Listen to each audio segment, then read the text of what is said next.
Good morning, good evening, good afternoon, जब भी आप मेरा वीडियो देख रहे हैं, वेलकम टू आपका अपना चैनल घड़िया इंसान। और मैं आपका अपना घड़िया इंसान स्वागत करता हूं आपका अपने चैनल पे। तो आज के वीडियो में हम लोग कुछ बेसिक सी क्वेश्चंस करेंगे।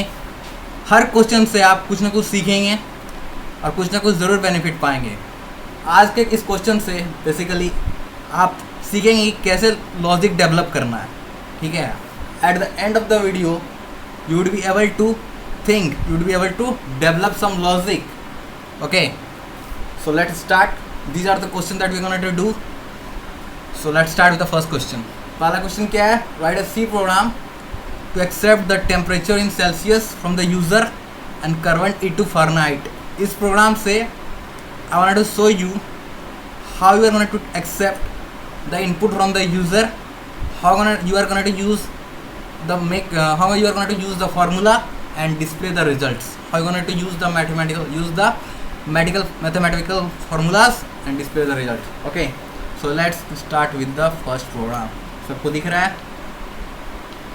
तो चलो आओ स्टार्ट करते हैं। ठीक है, तो सबसे पहले हर प्रोग्राम के भांति इस प्रोग्राम में भी अपना लाइसेंस स्टेटमेंट बिना लाइसेंस लिए नहीं निकलने का, include studio.h now int main. ठीक है, दो वेरिएबल बना लेते हैं फ्लोट टाइप्स। एक हम बना लेते हैं सी जो कि टेम्परेचर इन सेल्सियस स्टोर करेगा, और एक हम बना लेते हैं फ्लोट एफ जो कि temperature in the Fahrenheit store करेगा। Let's print the message in the console, that is the enter the temperature in the degree Celsius. Okay, and line change कर देगा। और now we are gonna to pass over this value, write over this value to the our address। इसको C के पास पहुंचा देंगे। ठीक है, इससे C में डिग्री सेल्सियस का वैल्यू आ जाएगा। अब जो हमको फ़ारेनहाइट में वैल्यू चाहिए, तो फॉर्मूला क्या होता है? F equals to C into simple mathematical formula लगा दो, it is the C into 1.8 plus 32 समझो। ठीक है, ऐसे ये सेल्सियस का जो टेम्परेचर है वो फ़ारेनहाइट में बदल जाएगा। You can verify the formula from the Google. ये फार्मूला है, तो सबसे पहले इनपुट लिए, उसका एफ में फ़ारेनहाइट का जो सिंपल सा फॉर्मूला है वो लगा दिया। ठीक है, सी के अंदर वो सेल्सियस का वैल्यू आ जाएगा और ये एफ के अंदर इस तरह से आ जाएगा वैल्यू, एफ का इस तरह से वैल्यू कैलकुलेट हो जाएगा। नाउ प्रिंटिंग द, बहुत सिंपल प्रोग्राम है। बस I want to illustrate you that how you can use the mathematical formula and get the results. The temperature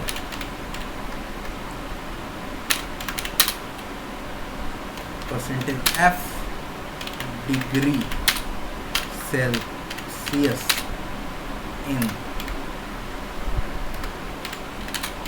the Fahrenheit is percentage F, capital F. Okay, अब यहाँ पे value को percentage D और percentage F के जगह right कर दो, that is the C, F semicolon return 0। Run करो इसको।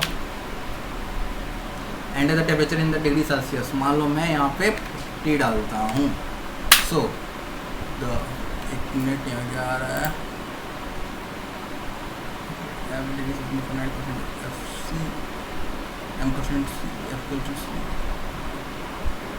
परसेंटेज एफ, सॉरी यहाँ पे परसेंटेज एफ लेना होगा, इसीलिए अब बिल्कुल सब सही है। देखो 50 and you can see the output. Okay, क्योंकि ये क्या है? फॉर्मेट स्पेसिफायर है, और ये कंपाइलर को क्या बताता है? दैट द इनपुट और the output that you are displaying is what of what type. जैसे कि यहाँ पे जब परसेंटेज डी था तो कंपाइलर एज्यूम कर लिया कि तुम इंटीजर उस वैल्यू से एक्सट्रैक्ट करने चाहते हो, इसलिए उसने क्या किया था?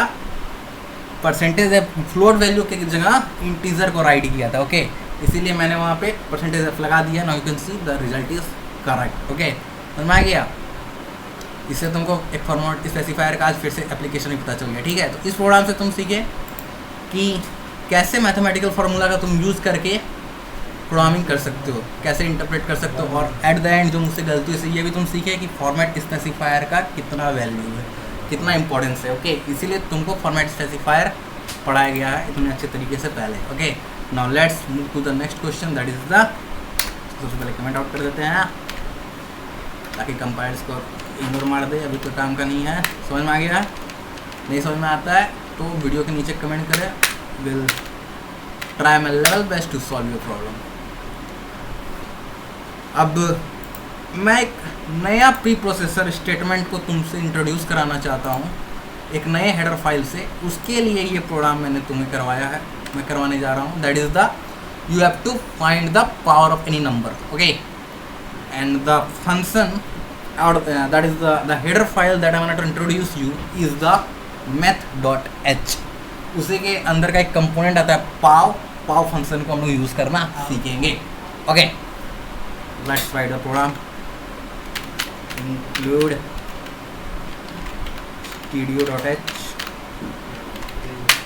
int main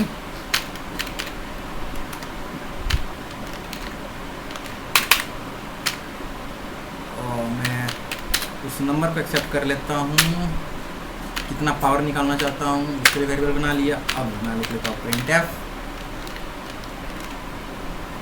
enter the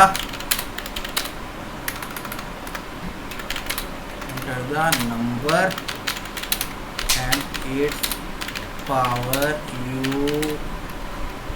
wanted to find, that is in, और इस वैल्यू को n और p के एड्रेस पे पहुंचा दो। d %n %p। ठीक है, अब हमको n to the power p निकालना है। ठीक है, उसके लिए हम लोग मैथमेटिकल फंक्शन यूज करेंगे, और वो जो मैथमेटिकल फंक्शन यूज करने जा रहे हैं दैट इज द पाव। और उस पाव फंक्शन को यूज करने के लिए हम लोग को पहले लाइसेंस बनाना पड़ेगा, और वो लाइसेंस का नाम है math.h। तो वो लाइसेंस हम लोग बनाएंगे और कंपाइलर को पास कर देंगे कि हाँ अपने पास उस फंक्शन को यूज करने का लाइसेंस है। So now we have to make the header file that is the include math.h। ठीक है, अब हम लोग पाव फंक्शन का यूज कर सकते हैं। Now we have to use the pow function that is the pow में हम लोग क्या करेंगे, n, p कर लेंगे। क्या कर लेंगे, n, p। एक नम वेरिएबल बना लेते हैं और क्या कर देते हैं उसको पाव में कर दो n। जिसका पावर निकालना है उसको पहले लिखना है। ठीक है, वेरी इंपॉर्टेंट, जिसका पावर निकालना है उसको पहले लिखना है। ऐसे भी तुम देखो नीचे क्या लिखते हो, जिसका पावर निकालना रहता है वैसे ही जिसका पावर निकालना है उसको लेफ्ट में लिखना है, और जितना का निकालना है उसको राइट में लिखना है। Okay, so now I am printing the output, printf the %dth power of the number %d is n। अब %d के जगह वैल्यू राइट कर दो, that is the p, n, num। Okay, और यहाँ पे इज %d यहाँ लगाना होगा। अब डायरेक्ट तो वेरिएबल यूज करने जाएंगे नहीं num, उसको तो स्पेस में रिजर्वेशन देना पड़ेगा। तो रिजर्वेशन के लिए मैं यहाँ पे वेरिएबल डिक्लेयर कर देता हूँ, that is must here, that I have done here. Now let's see what comes the output. तो यहाँ पे हम 5 डालते हैं, यहाँ पे 3 डालते हैं। You can see the 3th power of the number 5 is 125। तो ये एक बहुत बेसिक प्रोग्राम था। इस प्रोग्राम का मोटिव ये था कि आपको एक मैथमेटिकल फंक्शन से इंट्रोड्यूस कराया जाए, मैथमेटिकल हेडर फाइल से इंट्रोड्यूस कराया जाए दैट इज द math.h, और एक मैथमेटिकल फंक्शन पाव से इंट्रोड्यूस कराया जाए। Okay, this was the motive of this question. अब आपको एक असाइनमेंट देंगे, आप करिए, आपको बहुत अच्छा लगेगा। और वो असाइनमेंट है, इस प्रोग्राम से तुम जो पाव फंक्शन है उसका यूज करने बहुत बढ़िया तरीके से सीख जाओगे। तो असाइनमेंट क्या है, write a C programme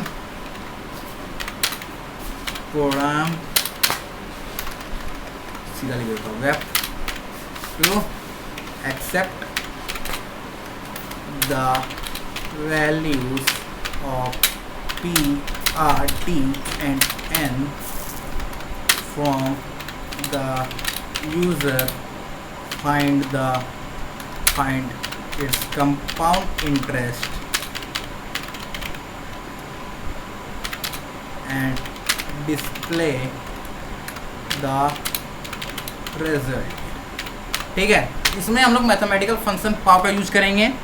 compound interest का क्या फॉर्मूला होता है वो मैं नहीं बता रहा हूँ, you need to go to the Google, you need to find it out. और तुमको पता है तो that's very well and fine, हमको खुद ही नहीं पता है, खुद हम गूगल करेंगे कि उसका फार्मूला क्या है, फिर हम बनाएंगे।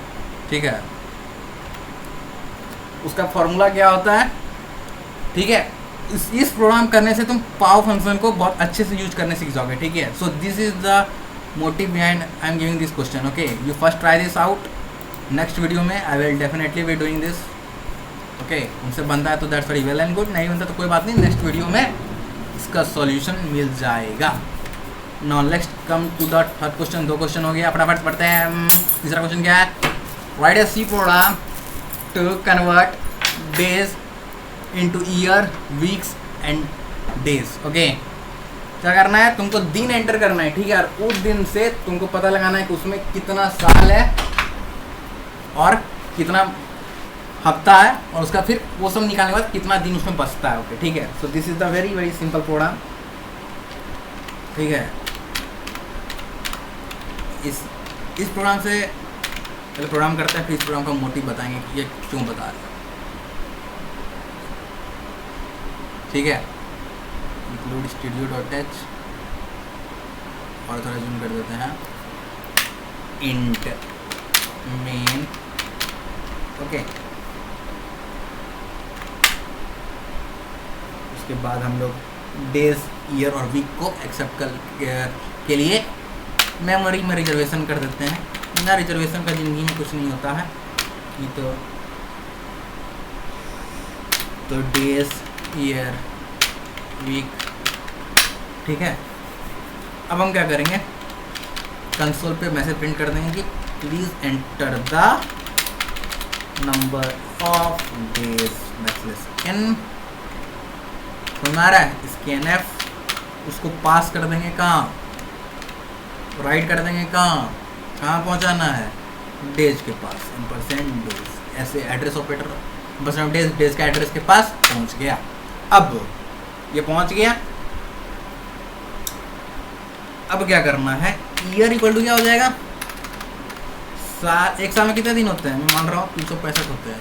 ठीक है, तो उसके लिए कर दो डेज डिवाइडेड बाय 365। ओके, अब वीक निकालना है कि उतने साल होने के बाद जो दिन बच रहे हैं, उतने साल के बाद जो दिन बच रहे हैं उसमें कितने हफ्ते। उसके लिए क्या करेंगे हम लोग, डेज। ठीक है, हम लोग क्या करेंगे, days. Okay, days minus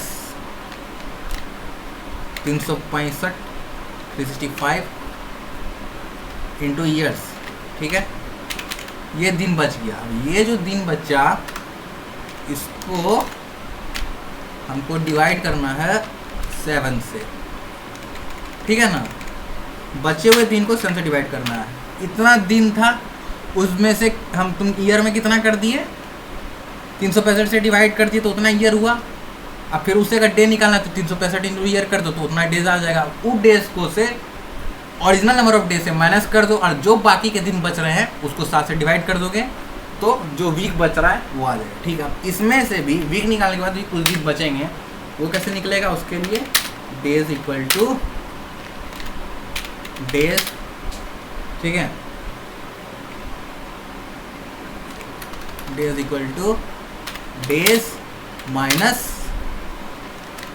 365 into year minus week into 7। ठीक है, अब सब कुछ को हम प्रिंट कर देते हैं। सबको एक को बारी बारी से प्रिंट कर देते हैं। Print F the number of years week and days are percentage d and percentage d respectively n comma.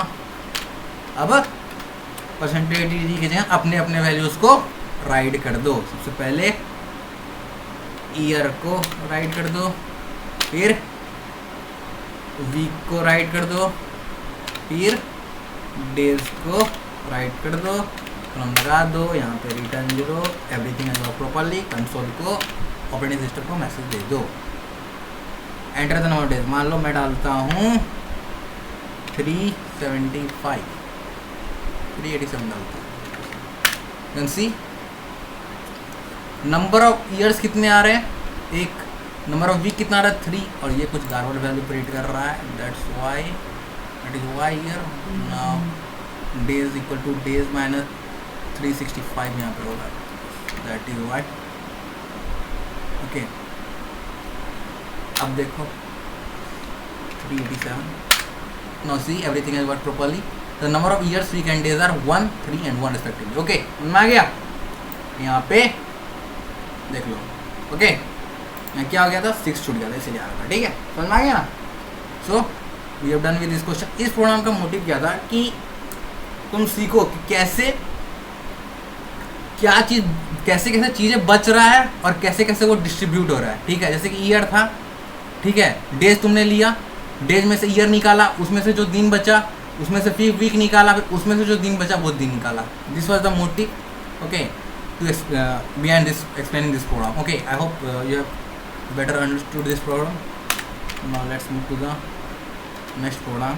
So comment out कर देते हैं, पार्ट आगे बढ़ते हैं। सर मैंने बात की है और इधर नेक्स्ट प्रोग्राम ईयर।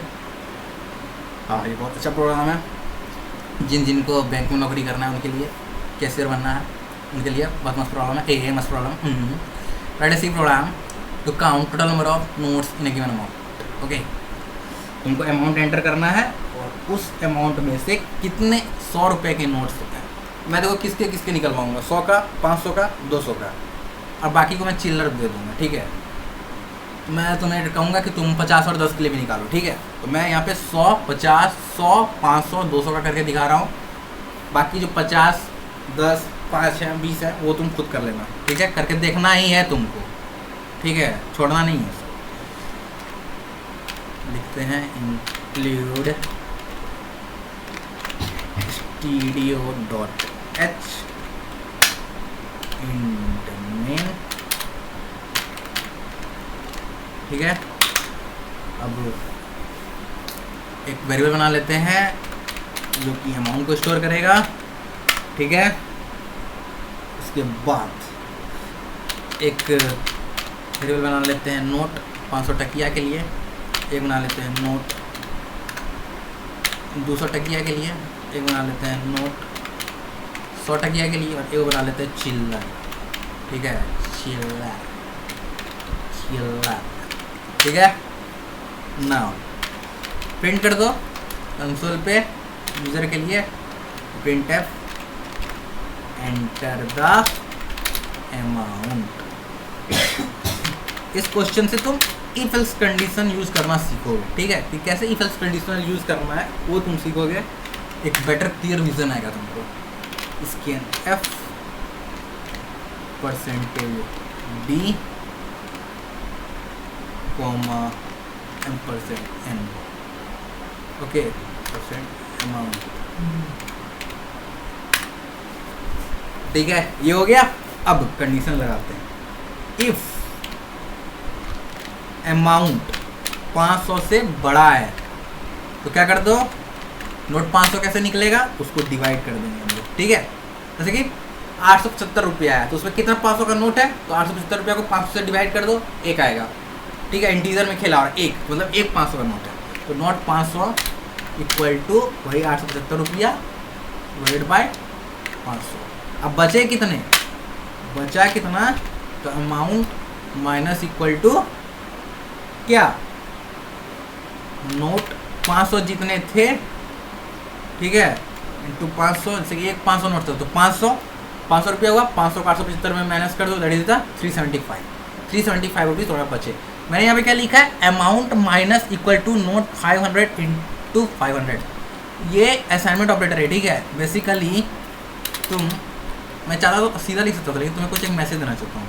जैसे मैं लिख रहा हूँ S equal to S plus A, मैं इसको ऐसे भी लिख सकता हूँ, कैसे, ऐसे S plus equals to A, ठीक है। बेसिकली मेरे को यही मैसेज देना था, इसीलिए ये चीज़ किया है, ठीक है। मैं उसको सिंपल लिख सकता था, लेकिन तुम्हें ये बताना चाहता था कि तुम ऐसे भी लिख सकते हो। इसका ये हो गया, बचा हुआ मेरे पास 375 रुपया बच गया।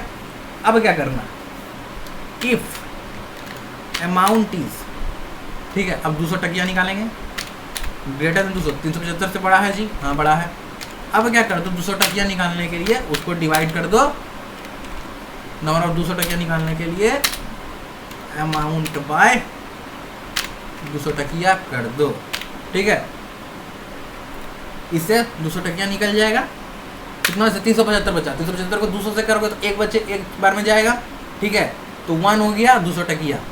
अब बच रहा है कितना, अब बचेगा कितना, amount minus equal to note 200 ना 200, 375 में एक 10 से 200 टकिया था, तो 200 रुपया हटा दो, अब बचा कितना, 175 रुपया बचा, ठीक है। अब क्या करना है, if amount is greater than 100, तो क्या करना है हमको, note 100 equals to amount by 100। 175 से 100 गया तो कितना, 100 एक हुआ, तो तुम्हारे पास 100 रुपया है, ठीक है। अब उसको माइनस करना होगा 175 में से, बचा तेरे पास कितना, तो कितना बचा, नोट 100 को 100 से मल्टीप्लाई कर दो, ऐसे करके क्या हो जाएगा, amount equal to amount minus note 100 into 100, इससे ये निकल गया। अब जो पैसा बचा तो चिल्लर में चल जाएगा, चिल्लर इक्वल्स टू अमाउंट, ठीक है। बस प्रिंट कर दो मैसेज, समझ में आया कैसे इफ का यूज करना, इफ स्टेटमेंट का। देखो जब तुम एल्स पार्ट यूज करते हो, इफ एल्स, तो उसमें करता है ये या तो ये, उस केस में क्या होता है कि अगर इफ एग्जीक्यूट हो जाता है तो एल्स में नहीं जाता है, ठीक है। क्योंकि मैंने यहाँ इफ एल्स स्टेटमेंट यहाँ यूज नहीं किया, इसलिए every statement is treated as a separate block, as a separate statement, as a separate condition, ठीक है, सब अलग अलग, ठीक है। Now print F the number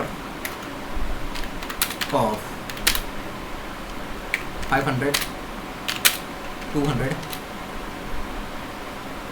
and 100 rupee notes are percentage D and percentage D respectively, ठीक है। अब यहाँ पे राइट कर दो, क्या राइट करोगे, नोट 500 को पहले वाले की जगह पहुंचा दो, फिर परसेंटेज डी की जगह, फिर दूसरे परसेंटेज डी की जगह नोट 200 पहुंचा दो, फिर तीसरे परसेंटेज डी की जगह नोट 100 पहुंचा दो। अब लास्ट में चिल्लर छाप जिंदाबाद करके चिल्लर छाप प्रिंट कर दो, प्रिंट एफ चिल्लर छाप डी, चिल्लर बचा हुआ चिल्लर लिख देते हैं, अच्छा लगेगा आपको, देसी भाषा में बचा हुआ चिल्लर, जिसके आप गुपचुप खाएंगे, एन कॉमा चिल्लर, ठीक है। अब इसको रन करते हैं, यहाँ पे सेमी कॉलम छोड़ दिया है मैंने आपको बताते बताते। अब मैं 375 लिख रहा हूँ, सॉरी 875, देखो 875 रुपया था, 875 को पहले 500 से डिवाइड किया, कितना आया, एक, मतलब एक 500 का नोट बचा। अब बाकी पैसा तेरे पास कितना बचा, 375 रुपया, फिर उसको 200 से डिवाइड किया, एक बचा, एक बार में गया, ठीक है, मतलब 200 का नोट कितना था, एक, ठीक है। अब कितना बच रहा है तुम्हारे पास, अब तुम्हारे पास बच रहा है 175 रुपया, फिर 175 को 100 से डिवाइड किया, एक बार में गया, दैट मीन्स एक तुम्हारे पास 100 रुपया था। अब सब कुछ 500 रुपया, 200 रुपया, 100 रुपया का साइड कर दो, 500, 200, 700, 100, 800, 875 में गेला बस लो 75, 75 रुपीज़ इज रिमेनिंग। सो बचा हुआ चिल्लड़ी 75, जिसके आप गुपचुप चाट जो भी खाएं खा सकते हो, ठीक है। पहले लेकिन ये प्रोग्राम करेंगे फिर खाना, ठीक है। 50 रुपया, 5 रुपया और 10 रुपया के लिए आपको ये स्टेटमेंट एग्जीक्यूट करके देखना है, ठीक है। आई होप इस स्टेटमेंट का समझ में आ गया होगा। Now move first to the next problem. कोई प्रोग्राम नहीं समझ में आता है तो वीडियो के नीचे कमेंट करो, ठीक है। I will try one second to describe it. अगर मेरा वीडियो लग रहा है कि मैं बहुत फास्ट पढ़ा रहा हूँ, हुल्लू कर रहा हूँ, तो you can slow the video, एकदम धीरे सुन सकते हो।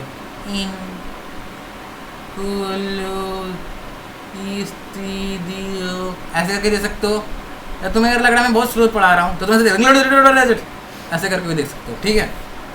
तो now move to the next part, that is write a program to check if the enter character is a vowel or consonant. इस क्वेश्चन से मैं तुम्हें logical operator that is the or operator का एक झलक दिखाना चाहता हूँ, ठीक है। इसलिए ये प्रोग्राम दिया गया है, okay. So let's do the question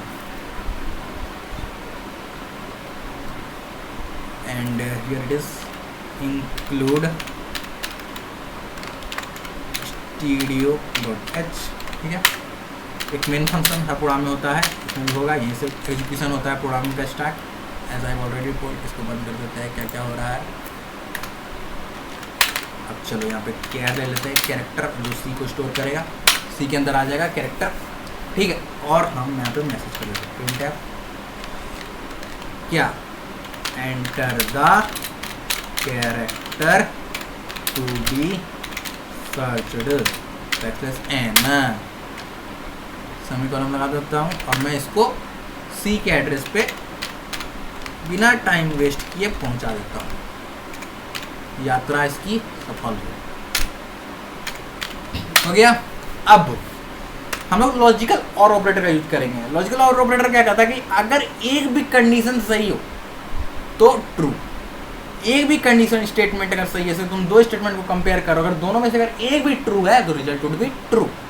so if c equals to a or c equals to e or c equals to i or c equals to a, बहुत बेसिक प्रोग्राम है सब। बेसिकली मैं तुम्हें logic develop करना सिखाना चाह रहा हूँ। तो यू printf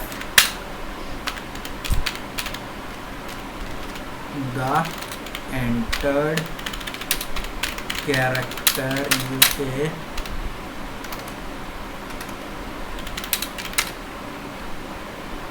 vowel, ओके। ये हो गया। एल्स वही बात, वॉवेल नहीं तो क्या कॉन्स्टेंट होगा, सब तो तुम जानते ही हो, बहुत होशियार हो तुम। The entered character is constant, ठीक है। तो एक भी ये सब में से अगर मैच होगा तो ट्रू हो जाएगा, ठीक है। So this is the logical और ऑपरेशन, ओके। मैं यहाँ पे क्या एज्यूम कर रहा हूँ कि तुम जो भी कैरेक्टर डाल रहे हो सब स्मॉल लेटर में डाल रहे हो, ठीक है। तुमको क्या करना है यहाँ पे और कंडीशन बढ़ाना है ताकि तुम अपर केस लेटर को भी ले सको, ठीक है। तो तुम यहाँ पे और कंडीशन लोगे, इससे equal to capital A, equal to capital E, ठीक है। ये करना है तो चलो नॉट स्वीट, मैं जैसे कि डालता हूँ जे, ठीक है, तो कांस्टेंट है, देख लो। और जैसे कि मैं मान लो कि आई डालता हूँ, तो अरे आई मैंने नहीं लिखा था वहाँ पे, क्या ए ई आई, ये क्या हुआ यार, आई डाला फिर नहीं आ रहा, सी इक्वल्स टू आई, ए डाल के देखूँ एक बार, ए हमेशा एल्स पार्ट में क्यों जा रहा। If C equals to A और सी इक्वल्स टू ई और सी इक्वल्स टू आई और C equals to A, the printer character is vowel, else part में क्यों जा रहा है यार। डी एम्परसेंड सी, सही बात है, M C equal to A और सी इक्वल टू ई और सी इक्वल टू आई और सी इक्वल टू ओ और C equal to U, print of data character is vowel. सही बात है, मैंने तो वही किया है। देखूँ ए लिखूँ स्टेट, पागल हो गया है क्या ये? सी इक्वल टू 100 को 1% सी, सी equal to A,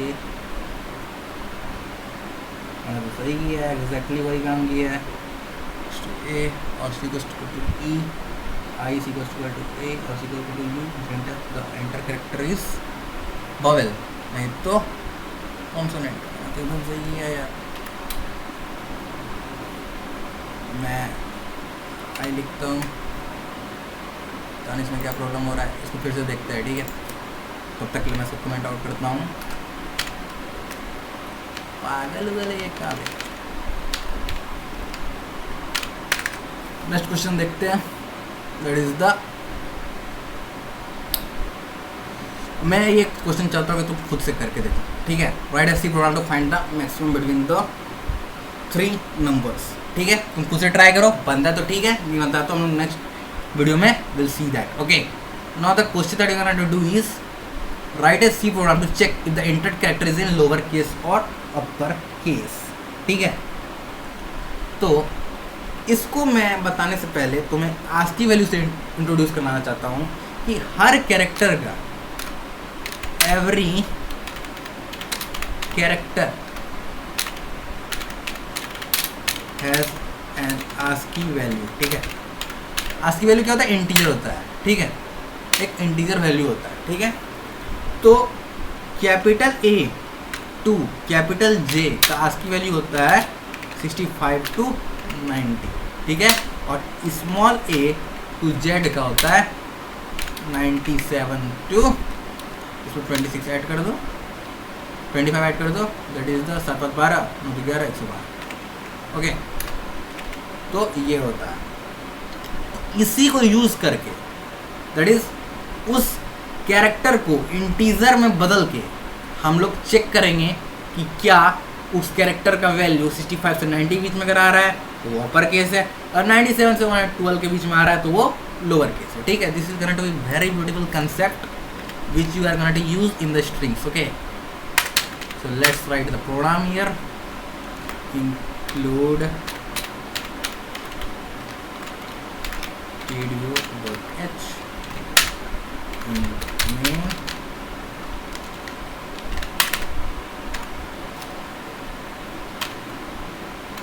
printf, enter the character to be checked, ठीक है? अब क्या करो, यहाँ इसको C के पास पास कर दो, इसको C के एड्रेस पे पहुंचा दो, तो scanf, ठीक है? %C, %n पहुंचा दो, %C पहुंच गया वहाँ पे। अब हम लोग क्या किए हैं, एक आस्की यहाँ पे वेरिएबल में बना देता हूँ सबसे पहले, that is the care see, और एक इंट आस्की जो कि कैरेक्टर का आस्की वैल्यू स्टोर करेगा। तो मैंने टाइप कास्टिंग पिछले वीडियो में ही बताया था, तो कैसे हम लोग टाइप कास्ट करते हैं कैरेक्टर को इंटीजर में, that is ASCII equal to bracket के अंदर लिख देंगे इंट, लिख देंगे और फिर सी, इससे सी इंटीजर में कन्वर्ट हो जाएगा। अब इफ, ठीक है, आस्की, आशिकी नहीं आस्की, ठीक है, greater than equal to 65 and ASCII less than equal to 90, printf the entered character is in uppercase /n, और अन्यथा वो लोअर केस में है, else printf the entered character is in upper case, ठीक है, ये lower case, sorry lower case,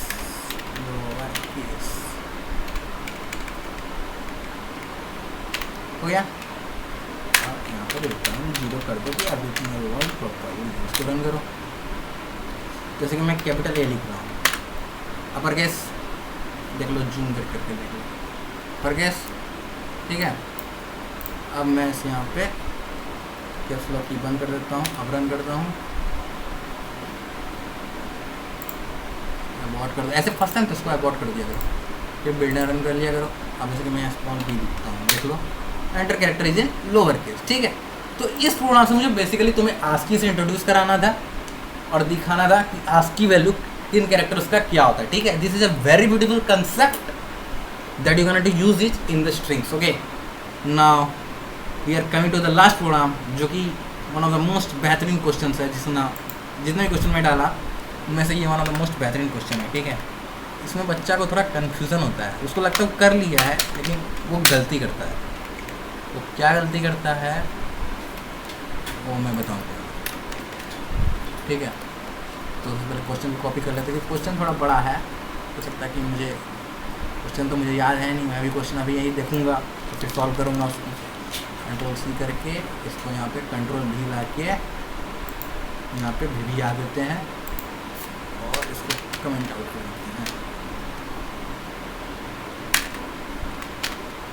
चलो ठीक है, तो प्रोग्राम क्या है कि तुम इलेक्ट्रिकल विभाग में तुम्हारा नौकरी हो गया है, ठीक है।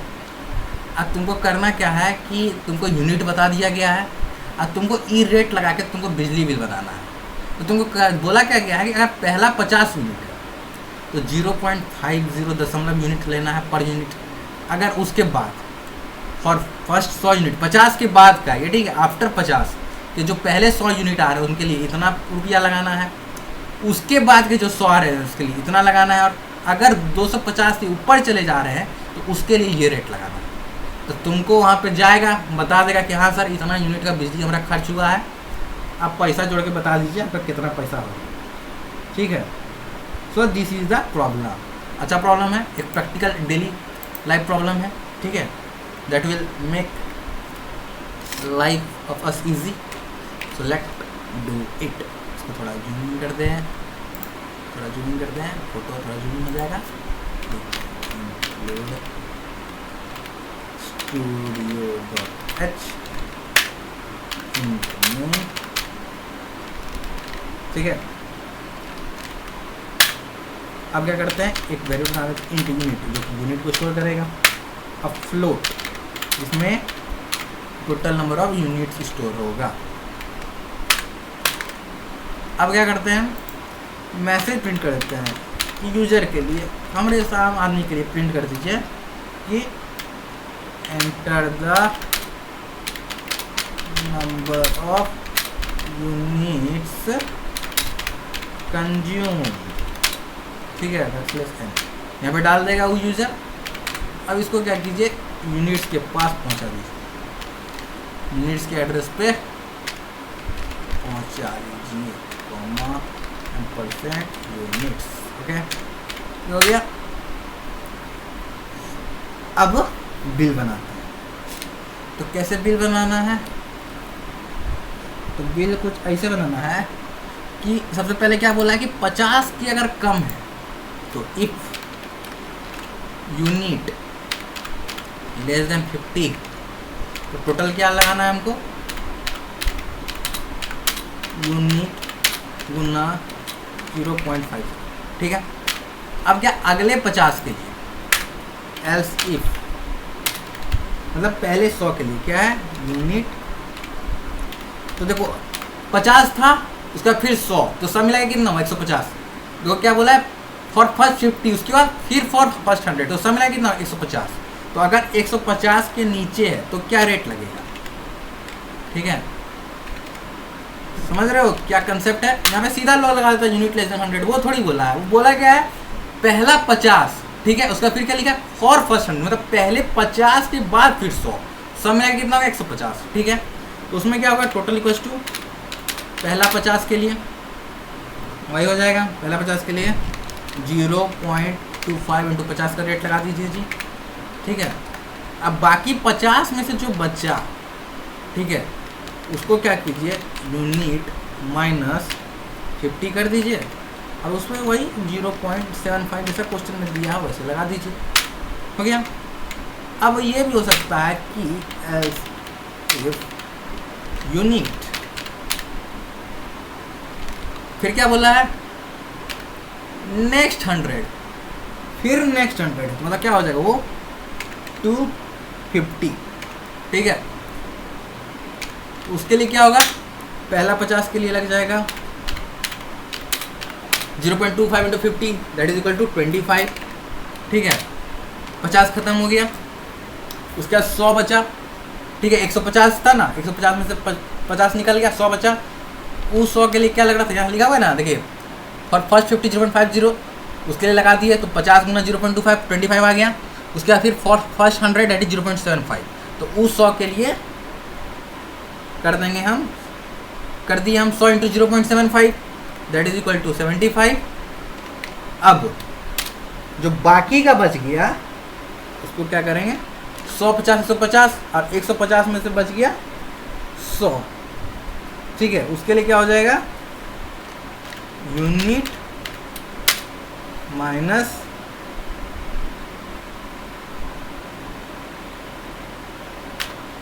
150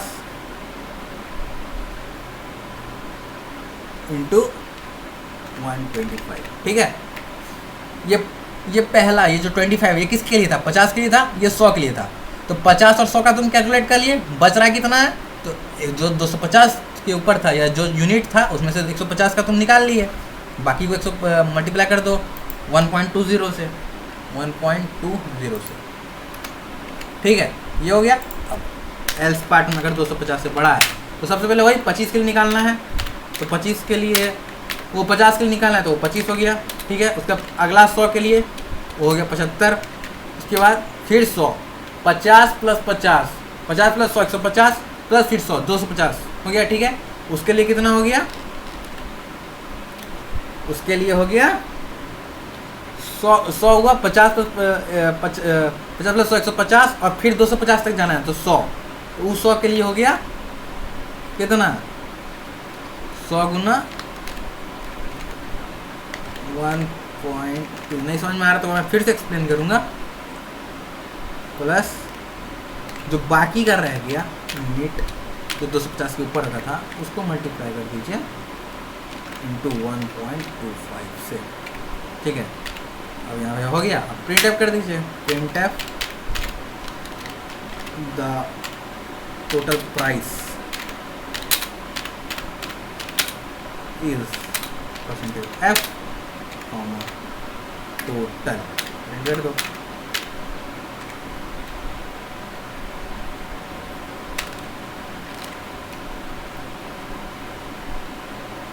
इसको रन करो, मान लो तुमने 375 यूनिट खर्च की, इसका देखो आउटपुट क्या है 376.25।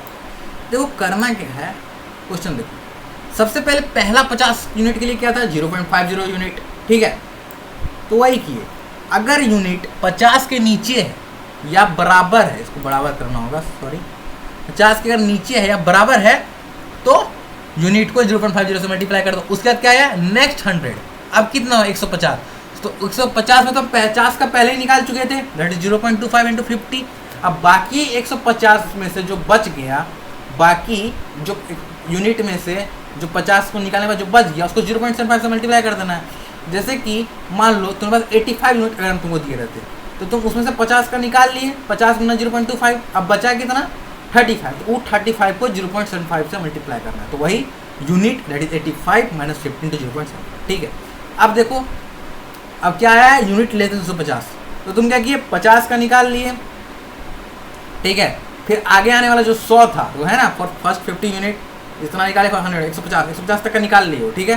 तो उसको बैठा दो यहाँ 25 हो गया इसके लिए, 50 के लिए, और फिर 100 गुना 0.75 वो 100 के लिए हो गया। बाकी का जो आया अब सब मिला के कितना हो गया, इसके मान लो तुमको 175 दी, ठीक है, 175 यूनिट्स, तो तुम सबसे पहले 50 के लिए निकाल लिए, उसका बचा 125, फिर उसमें से 100 के लिए निकाल लिए, तो फिर तुम्हारा बचा कितना 150। अब बच रहा है तुम्हारे पास 25, तो वो जो 25 है तो यूनिट माइनस 150, ठीक है।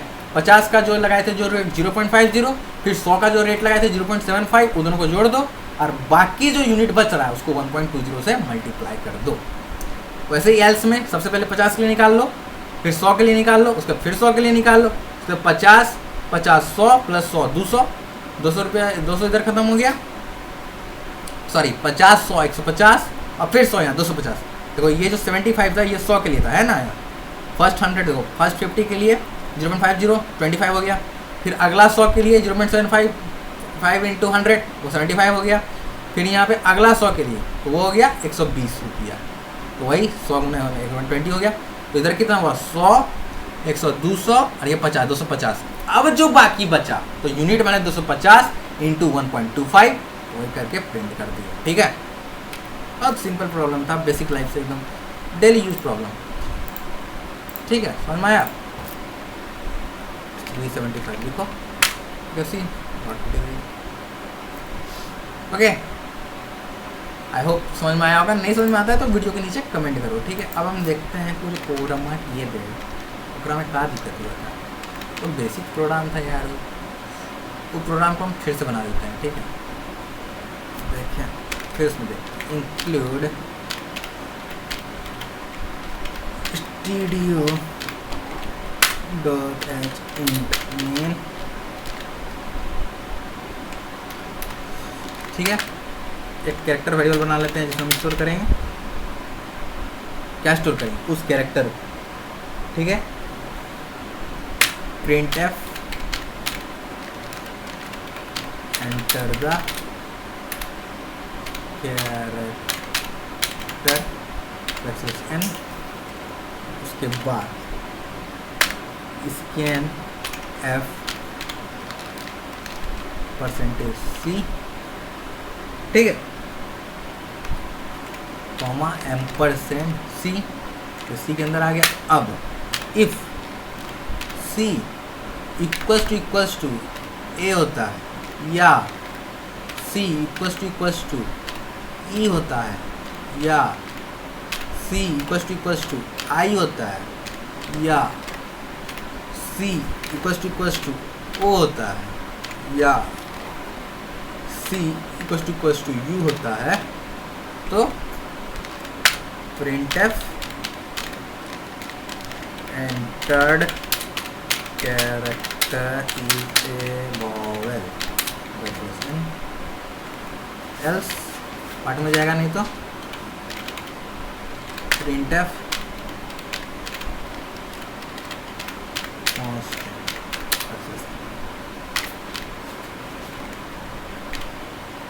ये अब रन करते हैं इसको, ये डालते हैं। देखो अब तुम यहाँ पे देखो, यही तुमको मैं एक चीज़ बताना चाहता हूँ। तुम देखो यहाँ पे मैंने यहाँ जो प्रोग्राम लिखा, ठीक है, इसको ध्यान से देखो, ठीक है। अरे देखो ये प्रोग्राम देखो, फिर जो मैंने ऊपर लिखा, तुमको ये दोनों में कोई अंतर समझ में आ रहा है? थोड़ा ध्यान से देख लो भाई साहब, 1 रुपया का अंतर नहीं है, लेकिन फिर भी आउटपुट नहीं आ रहा है, नहीं आ रहा था, अब आ गया। तो इस तरह का सिचुएशन तुम्हारे साथ भी हो सकता है कि sometimes you may have done everything correct but you may not get the answer, so okay you don't need to get panic at time, you just what you have to do is पूरा program को रब कर दो, कोई दूसरा file बना लो, उसमें run करके देखो, ठीक है, तब तुम्हारा आउटपुट आ जाएगा, ठीक है। ऐसा होता है कि कोई डिबग में प्रॉब्लम हो जाता है, ठीक है। तुम देखे थे कि सेम टू सेम प्रॉब्लम मैंने ऊपर लिखा, नहीं रन हुआ, मैं जान रहा था कि वही डिबगिंग में कुछ प्रॉब्लम आ रहा है, एंड में आके किया देखो हो गया, ठीक है। तो आज के इस सेशन में मैंने इतना कुछ आपको सिखाया, तो मैंने आपको असाइनमेंट दिया है, क्या करना है, कंपाउंड इंटरेस्ट, उससे तुम math.h फंक्शन का यूज़ करना सीखोगे, और एक और कुछ असाइनमेंट दिया था, that is you have to accept 3 numbers from the user and you have to find maximum amount it using the if else conditions, okay.